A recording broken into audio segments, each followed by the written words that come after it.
అభ్యర్థులను ఎంపిక చేసిన పరిస్థితి కూడా ఆ విషయం కూడా స్పష్టమైన ప్రజలకు.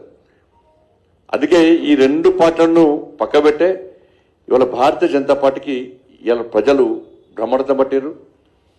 ప్రజల ఆశీర్వాదం మాకుంది, ప్రజల మద్దతు మాకుంది. ఇవాళ చాలామంది ఇండిపెండెంట్ కూడా పార్టీని నమ్మి ఒక మంచి ఆలోచనతో ఒక మంచి ఉద్దేశంతో ఇలా భారతీయ జనతా పార్టీలో చేరారు, ఇంకా చేరుతున్నారు. కానీ దీన్ని పక్కకు పెట్టి కుట్రలు చేసి కుతంత్రాలు చేసి ఇలా మేయర్ భారతీయ జనతా పార్టీ రాకుండా చూడాలి అని చేసే ప్రయత్నం ఉంటే నేను చెప్తున్న బిడ్డ, రోడ్ల మీద ఏ బీఆర్ఎస్ వాడు ఏ కాంగ్రెస్ వాడు తిరిగి రాసి పెట్టుకోండి. మీరు ప్రజలు ప్రేమ అభిమానంతో మాకు ఓట్లేసారు. మా అభ్యర్థులను నమ్మి విశ్వసించి ఓట్లేశారు. ఇది కాదు అని కాంగ్రెస్ పార్టీలు బీఆర్ఎస్ పార్టీలు కుట్రలు చేస్తే కరీంనగర్ నుంచి యుద్ధం స్టార్ట్ చేస్తా. మీ బతుకులు బర్బాద్ అయితే రాజకీయ సమాజ్ చేస్తాం. మీ అందరూ రాసిపెట్టుకోండి.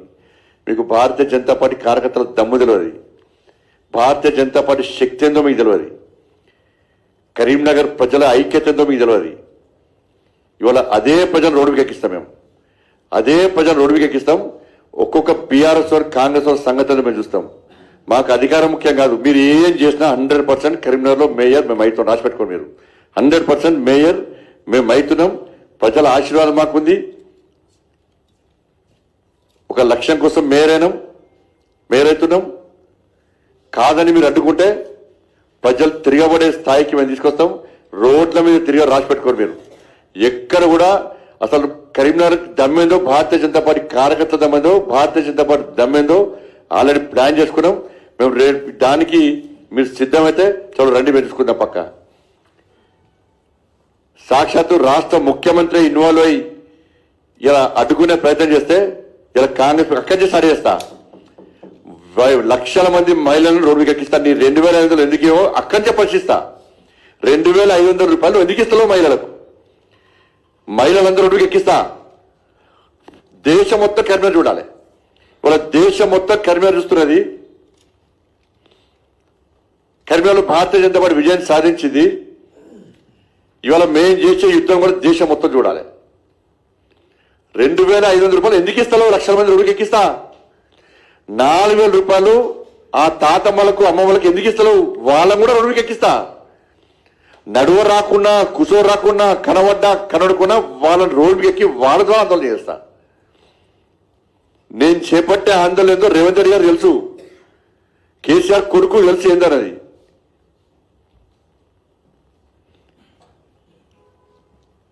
తులం బంగారం ఎందుకు ఇస్తూ అనిపిస్తా.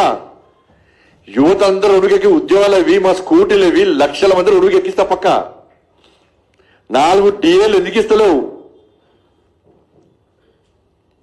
పదవీ విరమణ పొందినటువంటి వాళ్ళందరూ కూడా వాళ్ళందరితో మాట్లాడుతున్నా. ఏం చేయాలో చేస్తా, పక్కా చేస్తా, పక్కా సెగ కల్పిస్తా. మీకు కరీంనగర్ నుంచి కాంగ్రెస్ బీఆర్ఎస్ పార్టీకు కరీంనగర్ నుంచి సెగ తగిలిపిస్తా. ఆ సెగ రుచి చూపెడతా. నేను దాన్ని తట్టుకునే దమ్ముందో చూస్తాను. నేను కూడా